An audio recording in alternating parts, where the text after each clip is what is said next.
Hi, and welcome to Fizz Free. I'm Jane, and joined by Ruth today, we've taken inspiration from Claire's episode, the previous one recorded, where she was off to university and had a tricky exam question to answer, but her experience of giving up alcohol helped her answer that question brilliantly. And we've taken that really as inspiration, that domino effect, that ripple effect. We know there are countless ways that quitting alcohol benefits our physical health, our mental health, financially, and all the relationships around us. And we pick out a few examples of that for ourselves, both at work and in our family life too.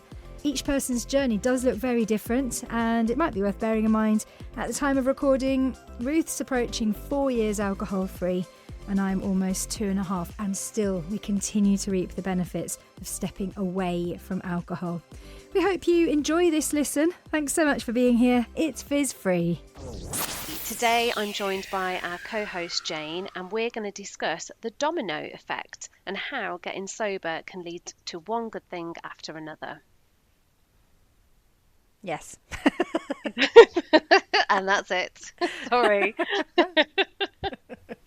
Yeah, I think this leads on so nicely from one of the last episodes we did with Claire, because she was talking about how applying for a role at university, she had to fill in an application form, and it asked about an example of when you've done something that's made things better. So beautifully vague. And of course, the first thing she was able to think of was cutting alcohol out of her life. And she and I talked about how other people might say getting married, meeting the person of their dreams, having their baby, landing a dream job, but she felt compelled that she had to talk about sobriety just because of that huge spectrum of positive effects, and she was buzzing, and by doing that she submitted it, she's passed that, and she doesn't want to jinx anything, but so far her future career path is starting to look really strong and positive, with potentially graduation on the horizon, which she never expected she'd be doing in her mid-40s. And I thought it was such a lovely, inspirational episode. And when you took a listen, Ruth, you were saying that it got you thinking about decisions perhaps you've made in recent years since you've been sober, because you're coming up to, 4 years now in December? Yeah, it'll be 4 years this coming Christmas, which is just absolutely insane, because I remember listening into podcasts when I was looking to go down the sober journey, and there was people on there saying, oh, I'm 2.5 years, or I'm 3 years. And I just remember thinking, oh my gosh, that's such a long, long way away. Will I ever get there? And I can't believe I'm here nearly 4 years on, and it's just a complete way of life now. I just wouldn't change it for the world. But going back to Claire, first of all, I just want to say I am so unbelievably proud of her, because genuinely it takes guts to make a career move, and especially in your 40s when you're probably thinking, God, do I just see it through now? Retirement is sort of within reach, or you can see it in the distance, but it's not that far away. So for her to have the guts, the courage, and you know what? The motivation to think, I want to better my life, I want to improve the rest of my years. For her to do that is truly inspirational. And I genuinely, as Claire has been open and honest on this podcast, she has said she is more than sure she probably wouldn't have done that if she wasn't having a sober life. Yeah, exactly. It's that phrase, isn't it? Would I have done this if I was still drinking? And that's got you and me thinking, hasn't it? Because you can't say for sure, of course you can't. But it does make you think there are certain decisions or paths that perhaps we've taken, you over the last 4 years perhaps, that you question, I don't know if I'd have done this if I was still drinking, and the possibilities of what life might have looked like or not looked like. It blows your mind, doesn't it? What sort of things have you thought of perhaps? Well, it was really weird because when I listened to Claire's, I was just like, oh my God, I've done that. I've done that. And I was like, why haven't I done a podcast on this? Like, I had the biggest change, well, one of the biggest changes you can have in your life. I did what Claire did, and I completely jumped ship and left a career behind, which I'd been to university for 4 years to achieve. I'd done for 15 years, and I just got to the point where I just felt I couldn't give anymore. I felt I'd done my time in that career and I just wanted a complete change, something that I've always been passionate about and always wanted to venture into that sort of area. And the main issue I had with jumping careers was, yes, I've got transferable skills, but I think you get very closed in and very caged and comfortable in the career you're in. And I was just like, I can't do that. They're going to see right through me. They're going to be like, well, she hasn't got experience in this. She hasn't got experience in that. Oh, she's going to be so time consuming because we're going to have to train her on that, that, and that. And I just literally thought, as I was even entering the details into the application, there is no way I'm going to even get an interview for this. But, and it was horrible, but I just thought, I can tell myself I tried because I thought I won't get anywhere, but at least I can be like, well, I am trying.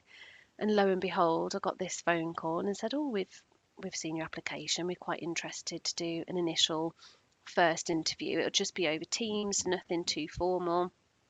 And so I had the Teams interview, and I felt it went all right.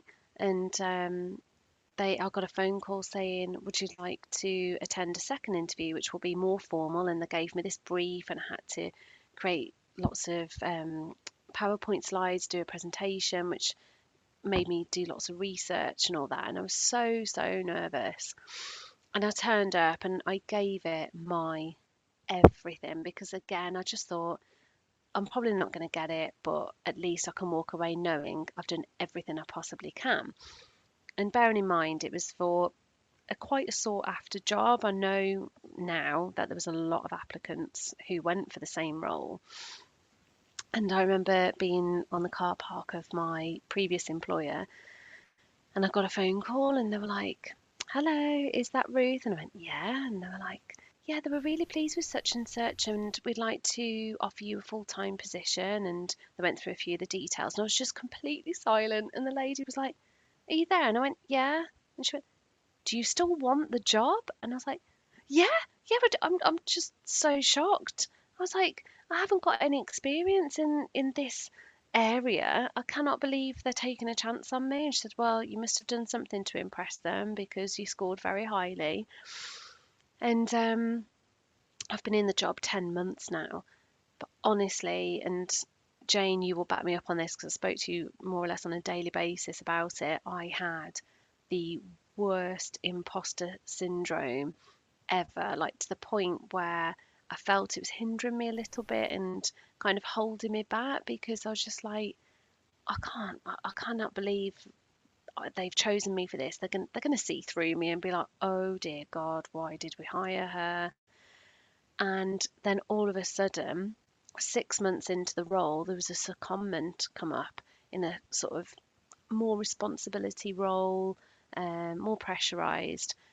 And I kind of mentioned to my teammate, I was like, do you know what? I quite fancy that. And she was like, oh, you need to tell the boss then. I genuinely thought they were going to be like, you're not quite ready. Let's walk before you can run. And I went to speak to my boss and said, I am quite interested about stepping up and taking on this role. And she was like, well, I'm really quite pleased you've come to me and said that because we'll encourage you to apply for that role. And here I am in that role, and it's been a huge learning curve, but an absolutely amazing journey. I am so happy, and it's just a pleasure to go to work. Like in my previous job, I was entering the workplace on a daily basis, just thinking, how am I going to get through the day? Like it was just really, really draining, really stressful. And now I'm like, just yeah, it's a pleasure to walk through those doors. It's a pleasure to do my work.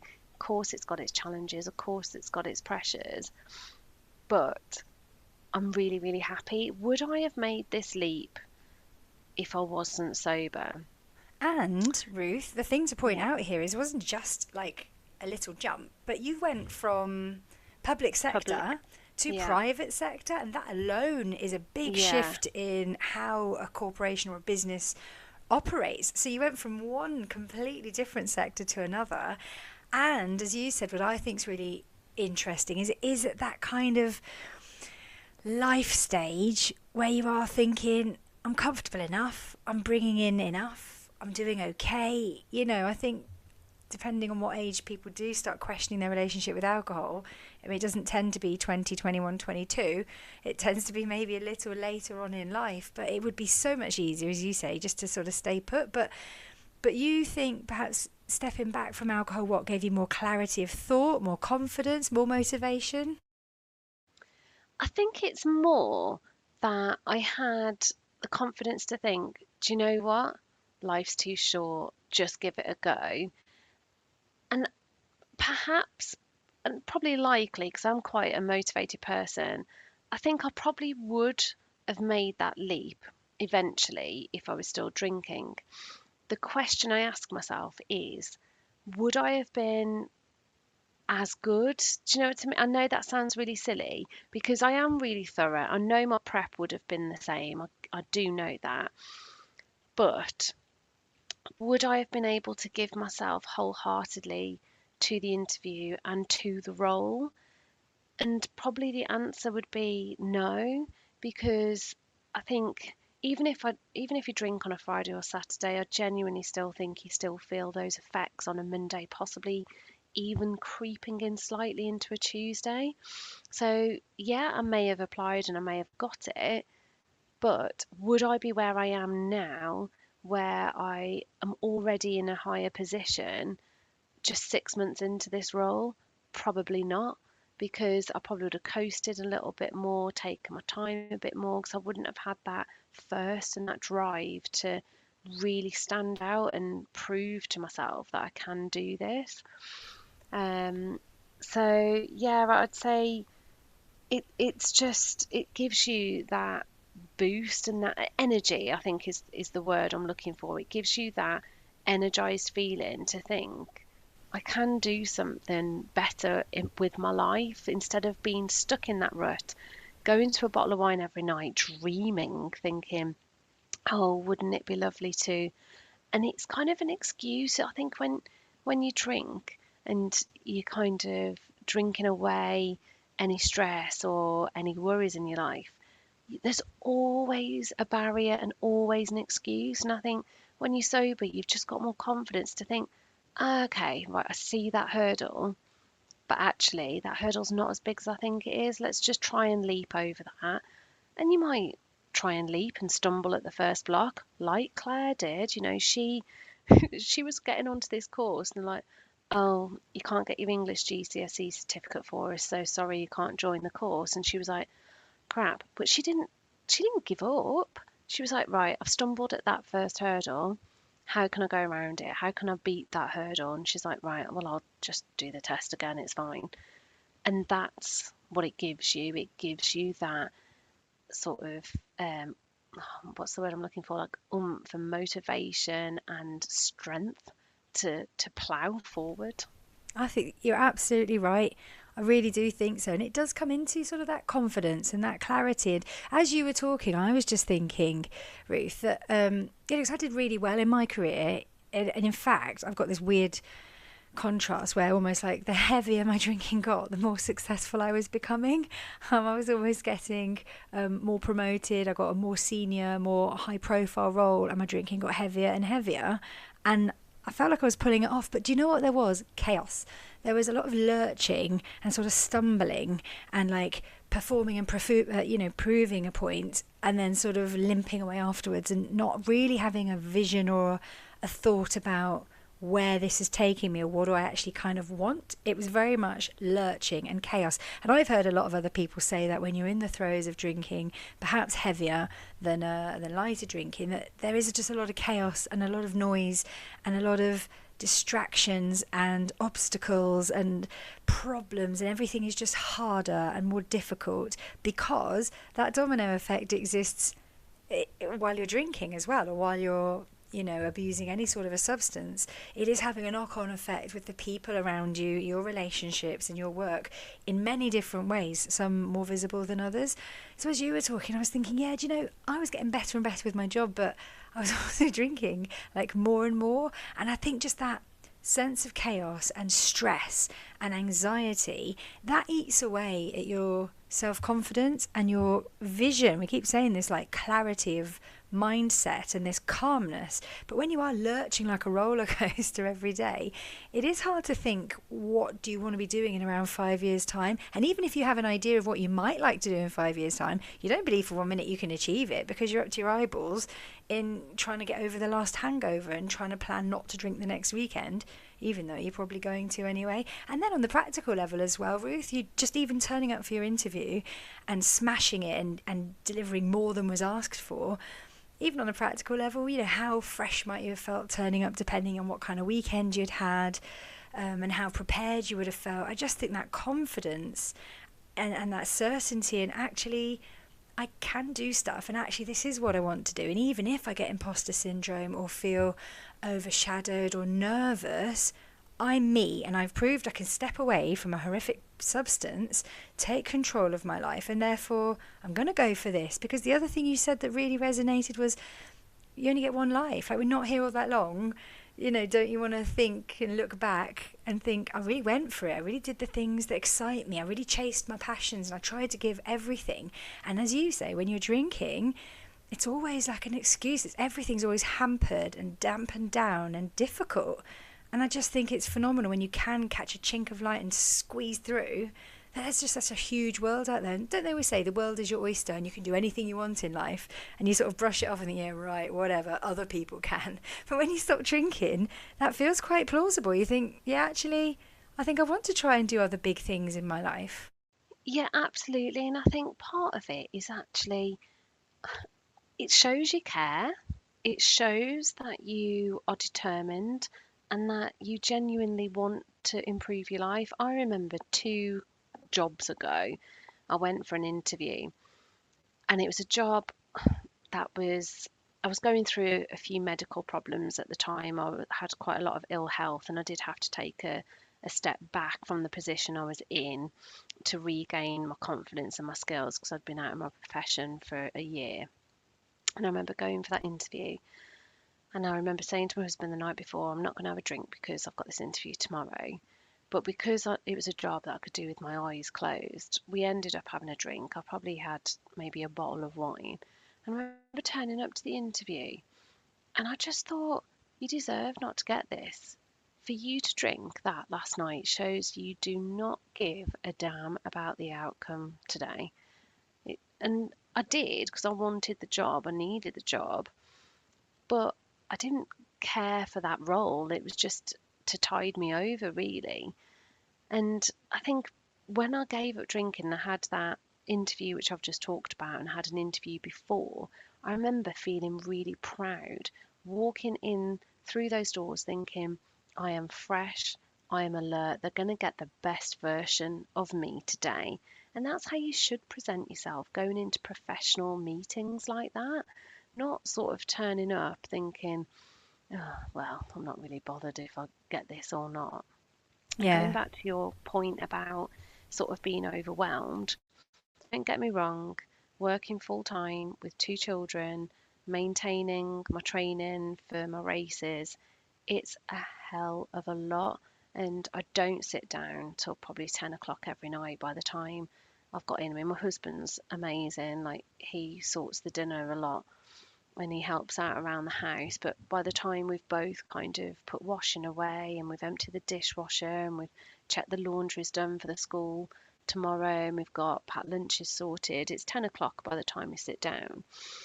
But before all that, you mentioned all the chaos. And yes, there is chaos. But for me now, it's like I know the chaos is there and I'm ticking over. It's kind of like I'm on top of things, but I know it's a fast moving pace hamster wheel. Whereas if I drank wine after work, I'd hear the washing machine beep to say, oh, empty me and hang the clothes on the airer. And it'd be that, oh, God, can I be bothered? Can I be bothered to move and hang that washing up? It's a 10-minute job, isn't it? It's actually not that difficult to just take your washing out the machine, pop it on an airer for it to dry overnight.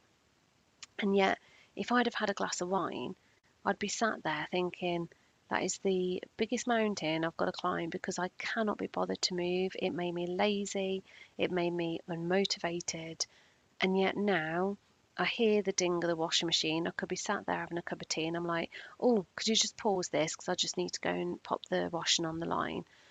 And yes, there's chaos. Yes, it's crazy. Yes, I'm always lurching from one thing to the next. However, I do feel in control of that. And because I'm not hungover, I'm not tired, I'm not planning my day around when I'm going to sit and relax with a glass of wine, I feel I have more time to incorporate everything that's in my life. I mean, so many people say to me, how do you work full time and work out every day? And I'm like, because if you want to do something, you will fit it in.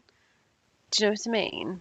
Yeah, you're absolutely right. It's still boring though, isn't it? The the hanging the washing, but but you're right. You take it more like in your stride, and yeah, just recently I've taken on a project that I've had roughly in the back of my mind, but I never thought for 1 minute that it would happen. Like, it's the kind of project where I can't even imagine thinking about all the details of the project and then all the resources needed to get it off the ground and how to juggle that alongside my normal day-to-day work.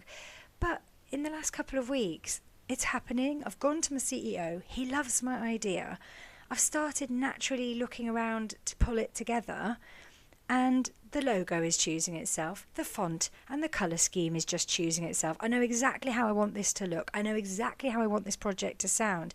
And I feel really driven and certain about it, even though it's still going to be massive when it kicks off next year. My CEO has approved it and I'm allowed to run with this. I've got absolute, complete creative control over this really, really exciting project that I think is going to snowball and grow and become very popular and ultimately boost my reputation. I think I'm going to get some extra money from this and it's going to be a really significant piece of work. And I just kept thinking to myself the other day, Ruth, I thought, I don't think I'd have been in a position to do this even just 5 years ago or 3 years ago, and I'm like 2.5 years sober now, and I thought it can't just be the sobriety, but I think indirectly it sort of is, because along with that clarity and that proving to yourself that you can step away from an addictive substance no matter how stuck you've become, it's all the other skills you gain along the way, isn't it? So I feel as though I wouldn't have been confident enough, I wouldn't have had just some of that maturity and some of that, I can't think of the word, but I just know that there's a lot of self-improvement that goes on once you do get sober. You become more mindful, for example. You connect often more with nature. You tend to pick up hobbies. You tend to take a lot of pleasure out of smaller things. And you lavish a lot more attention on your relationships. And just, we know all of those things around you begin to improve. You probably make healthier food choices, so maybe then your skin looks better and you start sleeping better, so you're more rested and you're thinking clearer. And we've done loads of podcast episodes about just this multitude of benefits that gradually come and slot into place the further away you get from alcohol. And I was thinking it's a lot of that stuff as well that, 3 years ago I wouldn't ever have felt that I could go to my boss with a project of this size. Whereas now, my husband's actually taking the mickey out of me because it's all I'm thinking about now. He's like, oh, you're in that project again. Like, I was tossing and turning the other night. I couldn't sleep. He's like, you still awake? I was like, yes, because I had this great idea for my project for the logo. And he's like, oh. And I think that sent him to sleep, to be honest. But it's really in my mind because I can see this taking off. I can see this lifting off the ground. I don't want to jinx it all because it's a project for the new year. We're recording this in October. But it's really gathering momentum and it feels as though the pieces are slotting into place as though it's meant to happen. It's all very intuitive and very organic. And my CEO is nodding. He's listened to some of what I've done and he's engaged and he's saying, yes, let's do this. And I'm just thinking, I am sure sobriety comes into this. I just can't imagine me being able to expend the mind power to it and that's needed for it if I still had like almost that third person in my relationship, like that extra housemate, that heavy bag of rocks that you got to carry around on you when you're always thinking about having a drink tonight. No, I shouldn't have a drink tonight, but I'm going to have a drink and I'm going to be... all of that, it's just not there. So all of those extra hours, I've probably freed up I've worked out about 2 to 3 hours a day, or like a night, of free brain power of where I would have been sitting drinking. At least 2 hours in the evening I've freed up.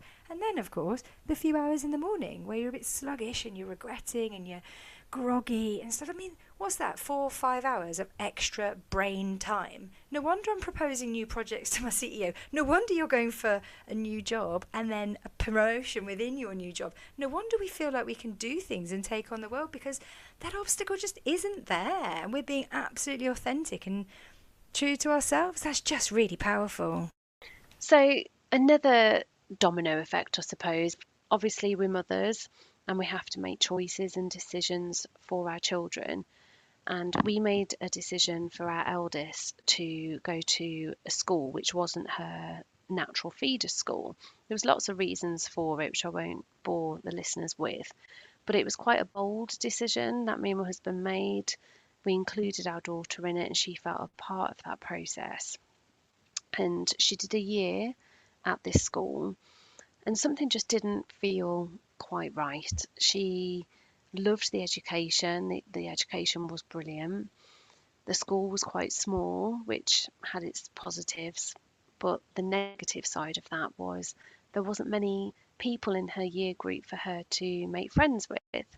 And she found that really tough. She'd gone from a lovely primary school where she had a lot of really good friendships, and all those friends went to the natural feeder school, and she was the only girl who didn't. And I remember just looking at her and I could see she was wilting, she was really struggling, and it was starting to affect her self-worth and her self-esteem. And we were monitoring her throughout the year and speaking to the school and whatever. But ultimately, we kind of sat her down and said, we can't force friendships. And she was saying, what's wrong with me? And we were trying to reassure her and say, look, you play football, you do gymnastics, you've been to 2 primary schools, you've never ever had a problem making friends. So perhaps the problem isn't you, it's the fact that these people just aren't your type of people. Anyway, to cut a long story short, we decided to make the decision to move her, which, having already moved her from primary school to a new one because we moved areas, I desperately didn't want her to move secondary schools. I wanted her to just be settled. So it was a really, really big decision. We have moved her. She's extremely happy. She's taken to it like a duck to water. She's back with her friends and she's a different child. So the gamble did pay off. Now, I know that if I was still drinking, I would carry the guilt so much, because it was me who pushed for this decision. It was me who influenced her and my husband to go to this school. And I do carry that. However, I've processed those thoughts and those emotions so much better than I ever could if I'd have been drinking, because I know what would have happened. If I'd have drank, I would have probably burst out crying to my husband, saying it's all my fault, I feel so guilty. Wake up the next day feeling more anxious, more low about that, inflicting that pain on her. But actually, I've taken a step back from that and thought, yeah, it didn't work. Should I have sent to the school she's gone to now first? Probably. It was a mistake. It was a decision that I made, and it was a bloody big one. And it was a mistake that I've made that for my child. However, I've sat myself down and I've said to myself, you made that decision because you thought it was going to be the best choice for your child. It was an informed choice. You researched both sides of the coin. You did everything you could to help her make friends. You had sleepovers, you invited friends to the cinema. You really tried to build those bridges and encourage her to settle. Sometimes we just have to accept that there are always things that we cannot control and other influences in people's lives which you can't change. And I did it because I wanted the best for her. But equally, I have to be proud of myself and I have to be proud of my husband and my daughter, because all three of us have acknowledged that something wasn't right. And instead of shying away from that and just thinking, oh, well, we've made a decision, we've got to stick to it, we can't take another risk moving you, we've all sat down and thought, right, once we make this second move, we won't move you, but let's give it a go. And thank God it's paid off. But I know I would be absolutely beating myself up, literally crying, if I was drinking. I know I would. But that's it. We Um, get kinder to ourselves, don't we? Like sobriety yeah, teaches you a lot of kindness. Like I don't look back on old drinking me and feel, um, angry or deeply ashamed or huge regret. It's taken some time, and those are really unhealthy emotions for anyone to carry around for anything anyway. But I look back and I can be quite kind to who I was at the time, even when I was drinking heavily and I was, missing stuff and causing chaos and just things were hard and difficult and I was repeating that loop every single day. I can look back with a little bit of distance and space because at the time I was making choices that I thought were helping me. And let's not get you started on your soapbox about the marketing on alcohol being a poison. We're just so duped because we don't, have the fact, and we're told so readily that it's normal to drink and that there's nothing wrong with alcohol. But I can look back because at the time everyone around me was saying, "Oh, tough day, have a G&T. Why not have two?" And I'd go, "Yeah," except they didn't know I was having like six. So, but I can look back and think that was then, and I was doing what I thought at the time. But I can be kind because that's a different sort of version of me now, and I know better. I've learned things, and aren't we all learning and growing and developing through life all the time? Like every single day, are we not branching out and exploring and discovering new things and constantly changing? I'm saying this to my kids all the time as well, Ruth, that friendships, when the kids are falling out with this friend or falling out with that friend, I'm like, friendships are not static. They're up, they're down, they're up, they're down. They're like a rope. They're flexible, they're fluid. And some you'll be closer to and then you'll drift a little bit.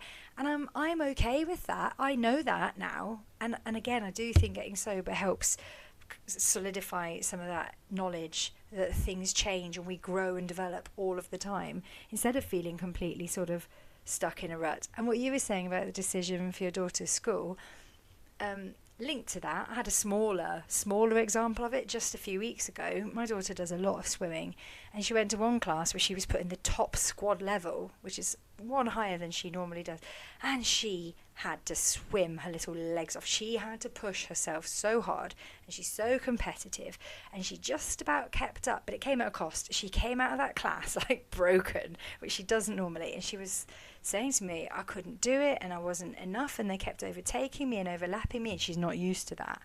But again, I've learned from blaming myself for drinking in the past, that phrase, the problem is not you, it's the alcohol. I said to her, my darling, you were an amazing swimmer.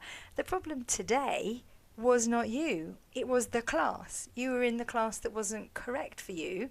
And by the way, that was a one-time thing. That was a class today on this one particular week in this one semester. That's not your usual experience, and that's not how it's going to be all the time going forwards. It was a one-off thing. It wasn't you, it was the class. And I thought, that's just my soberness talking. That is the stuff I've been telling myself for these last 2.5 years.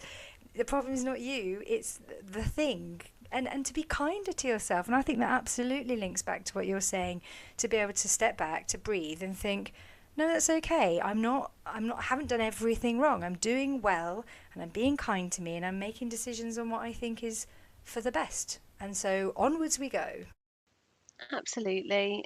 And just to bring it back round to the domino effect, it's a domino effect that keeps on giving. And I think there's always, and this is what I love about sobriety, there's always something else around the corner that you feel just grateful for. And it could just be a little conversation at work where somebody comes in and they're hanging, and you just have that little light bulb moment where you just think, thank God I don't drink. And Yeah. it's just those little insights. Or you might see somebody, I saw somebody the other day who had been out for a night out, literally one night, and they'd spent £500 in one night. Wow. And that was because they'd had to, I think they'd bought lots and lots of drinks, but then they had Rounds. to, yeah, rounds. Then they had to get a taxi home, and it all adds up. And I'm there, like, I get annoyed now if I spend more than £15. Because I'm like, I drive myself, I have a tonic or a mocktail or something. Um, so it's just those little domino effects, those little wins on a daily basis where you can walk past the wine rack without feeling any urge or any desire, or you can walk past the aisle in the supermarket where the wine's at like 12, £13 a bottle, and you're like, no, thank you, that'll be staying in my back pocket. So it's just, it's so cheesy, and I hate myself for even saying it, but it's a gift that keeps on giving.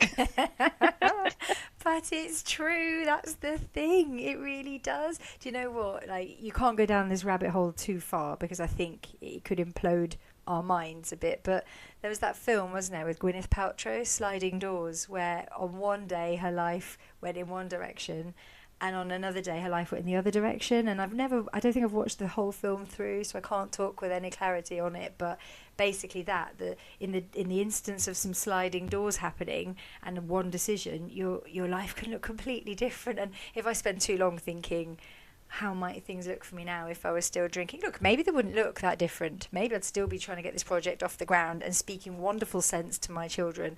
But I just don't think, I can't help shake the feeling that might not be the case. But yeah, I often then sort of flip it around and think the other way around.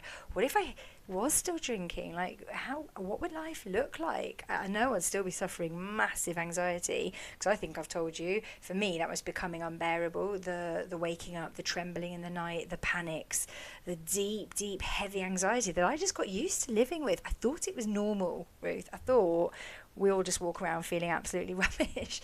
And so I can't help thinking that by just sort of shedding all of that, things would just look different. And I just think of that. I need to watch that film now, Sliding Doors. Have you ever watched it? Do you know the one I mean?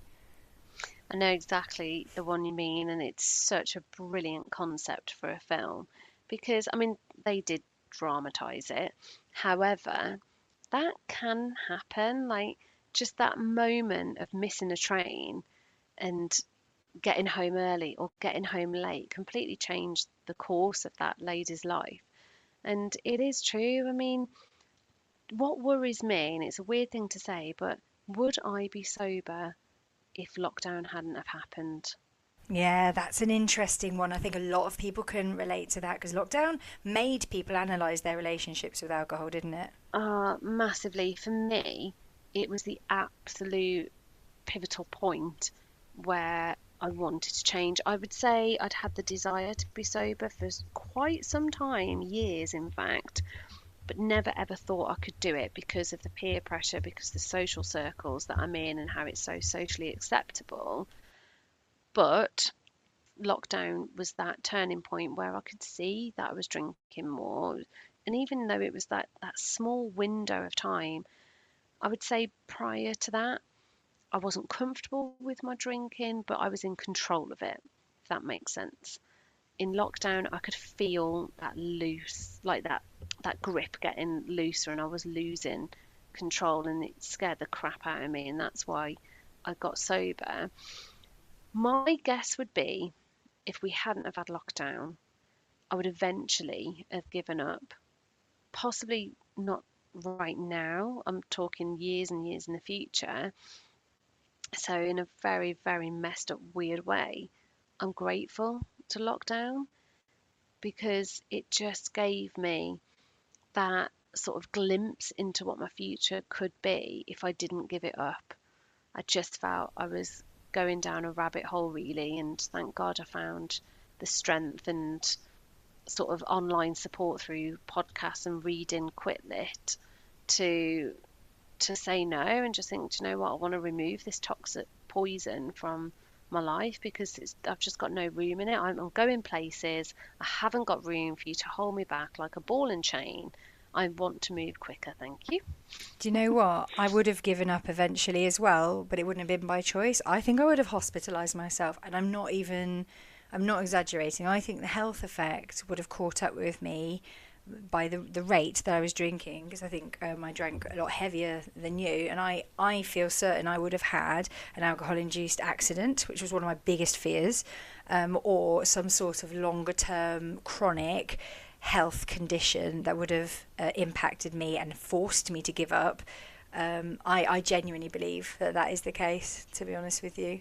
What a scary thought that that's where potentially you could have ended up, and thank God you didn't. And I just also wanted to make a point about how anxious you feel. And again, it always frustrates me that if you or anybody else who suffers with anxiety and or depression, the first response normally is for medical professionals to have a chat, maybe refer you to counselling, and then the little happy pills come along because they solve the problem. And I'm just like, I know a few people who are on antidepressants, and they've never questioned their drinking habits, and yet they absolutely go hand in hand. If you've got somebody who's prone to anxiety or prone to depression, alcohol just absolutely blows that to pieces and just exaggerates it even more.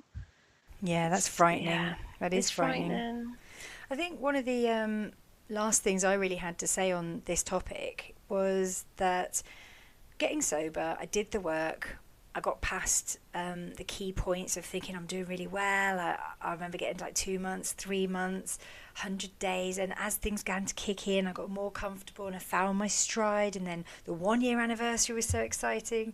But I've got to tell you, Ruth, a little part of my brain was thinking, I kind of feel like there should be a bit more confetti. Like, where's the big life changing bit? Where do I win the lottery? And where do I suddenly have the wonderful chain reaction of amazing events that I kind of see people talking about online? So people say, maybe they quit drinking, they took up an art hobby class, then suddenly they started exhibiting their paintings, then they were selling their paintings for thousands of pounds, and it was all down to sobriety. And I think, great, where's mine? Or you hear about people taking up yoga, and then they retrain and become a yoga instructor, and then they set up exotic retreats that bring celebrities, and they end up rolling in a fortune as well. And so for a while, I did sort of kept thinking, I'm really, really, really happy that I'm sober. My goodness, I couldn't be happier that I'm sober. But where's my kind of knock-on effect? Like, I've pushed that domino, and I'm not seeing immediate domino effect. I mean, obviously they're there. They're the small day-to-day invisible dominoes with the relationships with our families and how we apply ourselves at work. But I think I was kind of waiting for something bigger. And I think what I'd probably say to anyone listening to this that might think, kind of get that feeling, I've been sober for a year or so, life's plodding along, I'm in the same job, I'm with the same partner, I'm in the same house. Like, I thought maybe the stars would align and wonderful, huge, dramatic change would happen. That's not always the way, is it? And anyway, as we keep saying, we're growing and developing all the time. Change is always on the horizon, whether we like it or not. We don't want to rush and force that change, but we're every day that we're sober, we're putting ourselves in a strong position to encounter challenges that come towards us, or opportunities as well. But I think it's important to sort of put them in perspective that don't believe everything you read online. There can be some really wonderful, like almost fairy tale stories online about people getting sober and then having dramatic life changes. But it's also okay to get sober and have a calm, steady, wholesome life where it's not all completely kicking off, but the changes are smaller and more visible and daily, and they impact your family, but perhaps not all the fanfare and the confetti. Do you know what I mean? I do, but I think you're also selling yourself a bit short there, Jane, because you have done things in your life which have been a big change and you've achieved so much. I mean, you are the brains behind the editing and producing of this podcast, which is huge. Like, that's a really, really big achievement. You've got this new project at work. Would you have done that if you weren't sober? I mean, hats off to you, because I know we talk on a daily basis. I know how busy you are in life. So the fact you've got the confidence and the courage to actually take on an extra project is incredible. And then you've got the small wins, Jane, because only 3 or 4 weeks ago, I think you attended. an event on your own, you went to see a comedian, and I'm like, a strong, independent person wouldn't like, would you have done that if you'd have been drinking? Because how would you have got there and back on your own? Yeah, Do you know what yeah, I mean? Like you, yeah. It would have been easier to so stay at home and drink, and just because my husband didn't want to go, exactly. I could easily Yeah, have just stayed with him and said, well, I wasn't that desperate to go, but I did think, no, it's something I want. I know me now. I know what I like and yeah, what I don't like. And I exactly. chase things that I like now. Sure enough, you're right. I went to see that. And actually, it was one of the highlights of my year. It was a really, really good night out. Yeah, I forgot that. Oh, thank you for your really kind words. Because actually, as you said, this podcast has actually helped feed into the next project that I've pitched to my CEO. So again, that's a direct impact of sobriety. We're doing a podcast about our experiences, things that have helped us, challenges that we've faced, just three ordinary women. And by doing this, it has paved the way for me to present this thing to my CEO. So yeah, another win. And I'm just gonna start listing stuff now because I really, really think you've sold yourself short. You are, and I hope you don't mind me saying this, you are not a morning person, am I right? Oh no, I can't. I just can't. But Ruth, I thought that would change. I thought I'd quit drinking and I would spring out of bed at 5 a.m. like everyone else apparently does. And I quit drinking and I'm still rubbish in the mornings and I felt missold. But the difference is, Jane, what did you do at 8 o'clock this morning? I dragged myself out of bed and I did take a child to a class that I wasn't desperate to go to. And yes, I could drive safely. I didn't smell like a brewery. I was entirely safe on the roads. And I did wake up after the first hour or so of being at said event. Yeah, that would have been really hard previously, I must admit. Exactly. And you probably would have maybe either driven over the limit Yeah. or kind of made an excuse why you couldn't go. So that's another win. Another win. What did you do in the summer, which I know was a real, real challenge for you? Something that I do every year, which I love, and I push myself. It involves a swim, it involves a run. What did you do? Oh man, yeah. Not a triathlon, listeners, because I'm not that mad. But something akin to that, a splash and a dash, a run and a Yeah. swim. Yeah, that was in April and it nearly killed me and I still don't know how you do those things. Would you have done that 3 years ago? No. No, See? So no. you've kind of, I think, because you win on a daily basis, you were putting all these experiences and all these little life challenges into a pot, which is just like, well, that's just what I do now. But actually, they are big things and they are things that should be celebrated, and should be acknowledged, because if there's anything that you do in your life that you wouldn't have probably done if you were drinking, then that's a sober domino effect, and that is something really positive that you are gaining from being sober. Thanks for listening to Fizz Free from your hosts Ruth and Jane. Find us online on Facebook, YouTube, on X and Instagram, as well as most major streaming platforms.